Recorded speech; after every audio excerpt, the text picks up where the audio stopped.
Hi, Phanessa here. In this video, I'm just going to show you quickly how to knit a twisted brim. So you can see here, these are the knit stitches. In between are the purl stitches. In this one, I'm twisting my knit stitches. And all that means is you're twisting your stitch. So instead of knitting through the front, you're just going to knit through the back. Okay, so the back loop.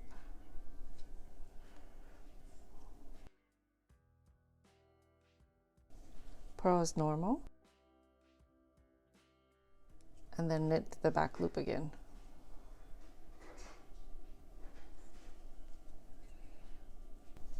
Okay, that is it. For a twisted stitch, you just knit through the back loop. Thank you so much for watching. I hope you've enjoyed this video. If you did, please consider subscribing, hit that notification button.